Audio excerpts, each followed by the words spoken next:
Chapter 9 D-Day. Miss Aker picked up Super Droney. We grabbed our marshmallow shooters and gathered up as many bags of marshmallows as we could carry. It's D-Day, kids, Miss Aker said very seriously. That stands for Droney Day. Let's do this. We marched out to the playground. When we got there, I looked up in the sky. There was no sign of Droney or Mr. Klutz. The teacher started digging foxholes in the dirt around the playground. Miss Aker hid Super Droney behind the slide. Super Droney will be our secret weapon, she said. Must destroy Droney, repeated Super Droney. Miss Aker led us over to a picnic table and unrolled a big map on it. We all gathered around, so did Miss Beard and Mrs. Riley. Droney will probably come from this direction, Miss Aker said, pointing at the map. We will wait until it gets here, and if Droney comes down low enough, we'll attack it with marshmallows here. Miss Aker looked like she was in complete control. I was nervous. We all were. I loaded a marshmallow into my shooter. I'm scared, said Emily, who is always scared.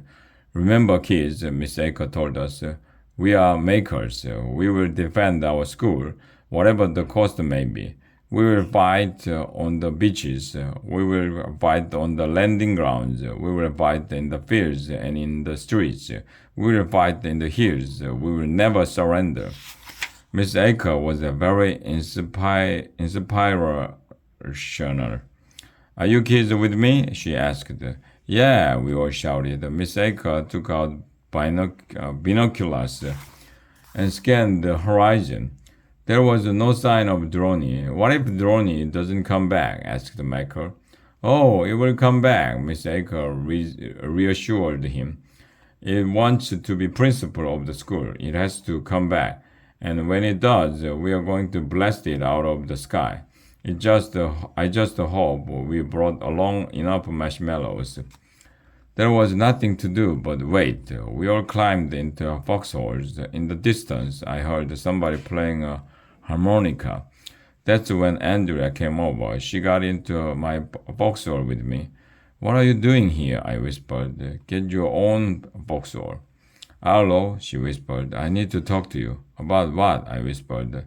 Just in case one of us doesn't make it out of here alive, Andrea whispered. I want you to know something. What? I whispered. Arlo, I just want to know. But Andrea didn't have the chance to finish her sentence because Miss Aker started yelling.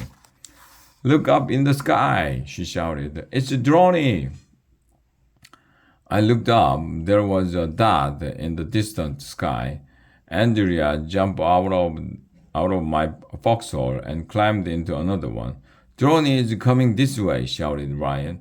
Does it have Mr. Klutz with it? Andrea asked Emily.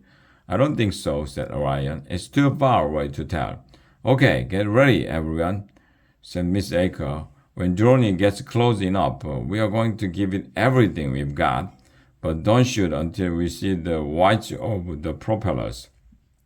Droney came closer and closer until it hovered over the playground, just a little too high for us to reach it with our marshmallow shooters. So we meet again, said Droney. Where is Mr. Klutz? Shouted Miss Aker. That is for me to know and you to find it out, replied Droney. Put down your pathetic marshmallow shooters. How dare Droney insult our marshmallow shooters? We made them with our own hands. Well, it would be hard to make something with somebody else's hands.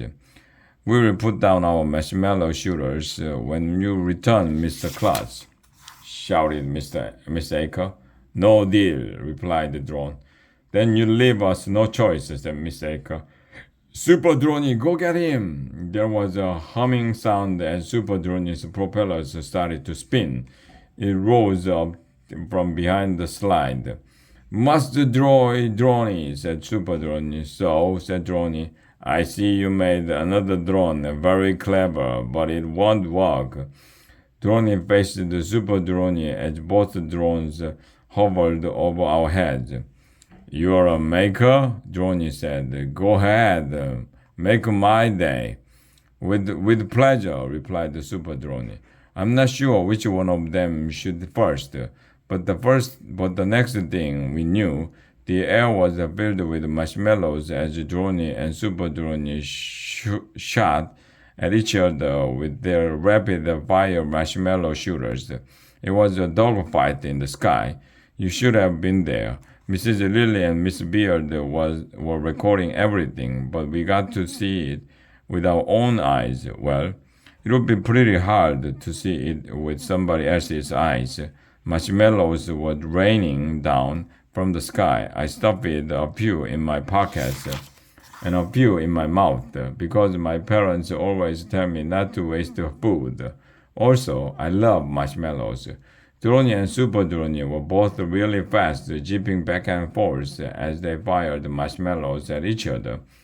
Neither of them made a direct hit. I knew that if one of them managed to hit the other's propeller, it would be all over.